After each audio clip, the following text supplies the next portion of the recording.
Salam berjumpa kembali Bapak Ibu, Saudara-saudari, sahabat-sahabatku yang terkasih.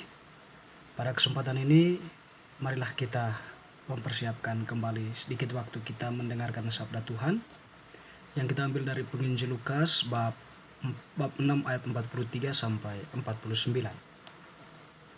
Pohon dan buahnya. Karena tidak ada pohon yang baik yang menghasilkan buah yang tidak baik, juga tidak ada pohon yang tidak baik yang menghasilkan buah yang baik. Sebab setiap pohon dikenal pada buahnya. Karena dari semak duri orang tidak memetik buah arah, dan dari duri-duri tidak memetik buah anggur. Orang yang baik mengeluarkan barang yang baik dari perbendaharaan hatinya yang baik, dan orang yang jahat mengeluarkan barang yang jahat dari perbendaharaannya yang jahat. Karena yang diucapkan mulutnya meluap dari hatinya. Mengapa kamu berseru kepadaku, Tuhan, Tuhan, padahal kamu tidak melakukan apa yang aku katakan? Setiap orang yang datang kepadaku dan mendengarkan perkataanku serta melakukannya, aku akan menyatakan kepadamu dengan siapa ia dapat disamakan. Ia sama dengan orang yang mendirikan rumah. Orang itu menggali dalam-dalam dan meletakkan dasarnya di atas batu. Ketika datang air bah dan banjir melanda rumah itu tidak dapat digoyangkan karena rumah itu kokoh dibangun. Akan tetapi barang siapa mendengar perkataanku tetapi tidak melakukannya, ia sama dengan seorang yang mendirikan rumah di atas tanah tanpa dasar. Ketika banjir melanda rumah itu, segera rubuh dan hebatlah kerusakannya. Demikianlah sabda Tuhan, terpujilah Kristus. Bapak Ibu Saudara-saudari, menarik ya bacaan yang telah kita dengarkan tadi. Ini sekiranya mau mengedepankan kepada pendengar Yesus pada waktu itu ya. Karena Yesus sebenarnya berbicara tentang bagaimana kemunafikan itu tidak senantiasa menunjukkan keaslian atau tidak menunjukkan apa yang menjadi perbendaharaan hatinya. Tentu kemunafikan lahir dari rancangan-rancangan jahat ya. Jadi orang yang memiliki rancangan jahat dalam hatinya tentu keluarnya juga hal yang jahat, seperti yang dikatakan orang Tuhan tadi ya. Orang yang berbuat jahat ya, orang yang baik mengeluarkan barang yang baik dari perbendaharaan hatinya yang baik, dan orang yang jahat mengeluarkan barang yang jahat dari perbendaharaannya yang jahat. Artinya bahwa hati yang jahat tampak akan adanya juga kejahatan. Kemunafikan itu lahir dari rancangan-rancangan kejahatan. Karena apa? Di situ orang yang munafik tidak menunjukkan diri yang sesungguhnya. Dia menampilkan diri, panggung depannya lain sedangkan panggung belakang lain. Tentu semuanya itu untuk menarik perhatian, untuk mencari pencitraan. Ya, semuanya itu berorientasi pada sesuatu. Tentunya teman-teman saudara-saudariku yang terkasih ya, bacaan ini ya hendak menegaskan kepada kita, kemunafikan itu ternyata bukanlah suatu perbuatan yang baik, tetapi perbuatan yang jahat karena lahir dari hati yang jahat. Kemunafikan tidak menunjukkan apa adanya, tetapi menunjukkan sesuatu yang lain yang menjadi rancangan kejahatan itu sendiri.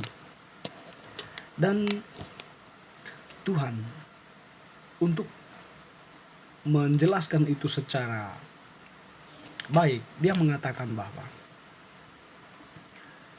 orang yang mendengarkan sabdaku dan melakukannya itu sebenarnya adalah orang yang tampil apa adanya. Dia tidak hanya mendengarkan sabda itu, tetapi juga melakukannya dalam kehidupannya. Dia tidak hanya beriman, tetapi menunjukkan imannya itu dalam kehidupan nyata. Membantu sesama ya, itulah salah satu bentuk ekspresi iman atau ekspresi sabda yang kita dengarkan dari Tuhan itu sendiri. Dan tentunya juga ketika orang mendengarkan sabda dan melakukannya, bagi Yesus dia itu sedang mendirikan dasar yang kokoh. Artinya dia menanamkan iman yang kokoh dalam dirinya. Ketika uh, dia mempunyai iman yang kokoh, dasar yang kokoh, ketika dia mendirikan rumah, rumah itu akan tampak kokoh. Ketika ada badai atau uh, air bah melanda rumah itu, dia tidak akan goyah karena mempunyai dasar yang kuat. Demikian pun orang-orang yang mempunyai iman yang teguh dan melakukannya dalam kehidupan nyata. Orang-orang itu walaupun berhadapan dengan berbagai tantangan, rintangan, bencana dalam kehidupannya, dalam kehidupan iman khususnya, dia tidak mudah goyah, tidak mudah terjatuh sebab dia mempunyai dasar yang kuat bahwa Tuhan, sabda Tuhan itu sudah menjadi landasan kekuatannya. Tuhan yang bersabda tidak pernah mengingkari sabdanya. Ketika orang itu sungguh-sungguh menghayati apa yang dikatakan oleh Tuhan, sabda Tuhan itu dalam hatinya, dia akan melakukannya. Dan pada saat itu dia tidak akan mudah dibohongi oleh berbagai kenikmatan, tawaran-tawaran dunia ini yang kita gambarkan sebagai bencana ya. Sebab tawaran dunia, kenikmatan dunia secara umum memang baik ya, tetapi ada tawaran dunia, tawaran kenikmatan dunia yang mencederai iman kita, yang membawa kita pada tindakan kemunafikan. Yang dikatakan oleh Tuhan tadi ya, membuat hati kita merancangkan hal-hal yang jahat. Tetapi bagi Tuhan tadi, ketika orang yang hanya mendengarkan sabda Tuhan dan tidak melakukannya dalam kehidupan nyata itu tadi, dinilai sebagai orang munafik. Dia seperti orang yang mendirikan rumah di atas tanah tanpa dasar yang kokoh. Dia tidak menggali tanah itu sedemikian rupa agar fundasinya itu kuat, tetapi hanya langsung mendirikannya di atas tanah. Ketika badai datang, ketika air bah datang, rumah itu akan roboh dan hebatlah kerusakannya. Tentu ya dalam hal ini juga ya mungkin menggambarkan orang yang mendengarkan sabda Tuhan. Oke lah, dia mendengarkan sabda Tuhan dan mengatakan dirinya itu beriman. Tetapi ketika dia tidak mampu mengekspresikan atau mewujud nyatakan imannya itu, Tuhan bilang tadi, dia itu sama seperti orang yang mendirikan rumah di atas tanah karena tidak mempunyai kokoh, kekuatan dasar yang kuat. Ketika orang demikian ada tawaran-tawaran kenikmatan dunia atau ada hal-hal yang menarik yang bisa menguntungkan dirinya, dia akan mudah goyah imannya, dia akan jatuh ke dalam rancangan-rancangan dunia itu dan mengambil bagian di dalamnya. Sehingga pada akhirnya pun dia tampil tidak lagi apa adanya, tetapi tampil dalam warna-warna kemunafikan. Berbicara seolah-olah kata-kata yang indah, ya. Berbicara seolah-olah dia itu sudah menghayati apa yang dikatakan, tetapi sesungguhnya itu semua hanyalah sebuah aktivitas pencitraan atau sebuah tindakan kemunafikan ya, hanya untuk mencari perhatian agar dia tidak kehilangan momen, tidak kehilangan tawaran, tidak kehilangan